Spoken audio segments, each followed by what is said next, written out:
பழைய Epic number வச்சுருந்தீங்க அப்படின்னா நீங்கள் அந்த நம்பரை வச்சு செக் பண்ணிக்கலாம். அது எப்படின்னு பார்க்கலாம். சர்ச் பை எபிக்னு இருக்கு. எபிக் அப்படின்னா ஓட்டர் ஐடி தான் நம்ம எபிக்னு சொல்கிறோம். அதில் பழைய நம்பர் இருக்கும். அந்த நம்பரில் போய்க்குங்க. இதில் பார்த்தீங்கன்னா enter your Epic number us on last SIR. இதுதான் பழைய ஓட்டர் ஐடிங்க.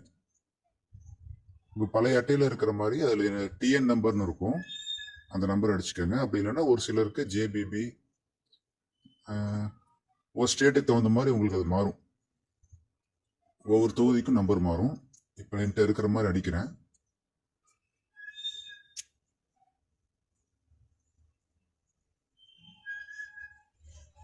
இந்த மாதிரி அடிச்சுட்டு சப்மிட் கொடுத்தீங்க அப்படின்னா ஒருவேளை அந்த நம்பருக்கு உண்டான ஓட்டு அந்த காலத்தில் இருந்துச்சு அப்படின்னா உங்களுக்கு இதில் காட்டும்.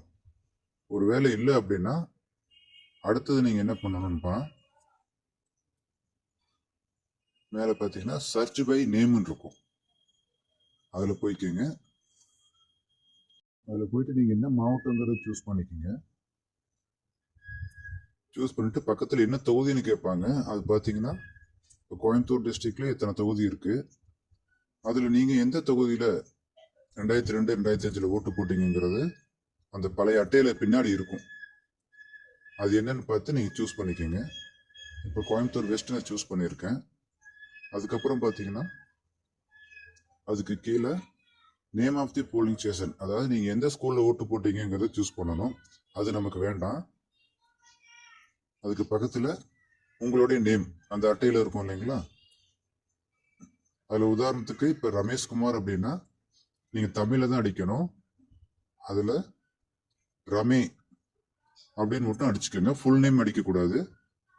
ஒரு லெட்டர் கூட அடிக்கலாம். அதுக்கப்புறம் உங்களுடைய உறவினர் பெயர். இப்போ ராம்குமார் அப்படின்னா ராமன் மட்டும் அடிங்க. இல்லைன்னா ரான் கூட போடலாம். முழு பேர் அடிக்க வேண்டாம். அடிச்சிங்கன்னா உங்களுக்கு டீட்டெயில் கிடைக்காது.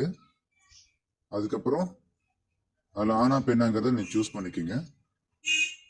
கொடுத்துட்டு நீங்கள் சப்மிட் பட்டன் கிளிக் பண்ணீங்கன்னா இப்போ ரமேஷ்குமார் ராம்குமார்னு யாராவது ஓட்டர்ஸ் இருந்தாங்க அப்படின்னா உங்களுக்கு கீழே டிஸ்பிளே ஆகும்.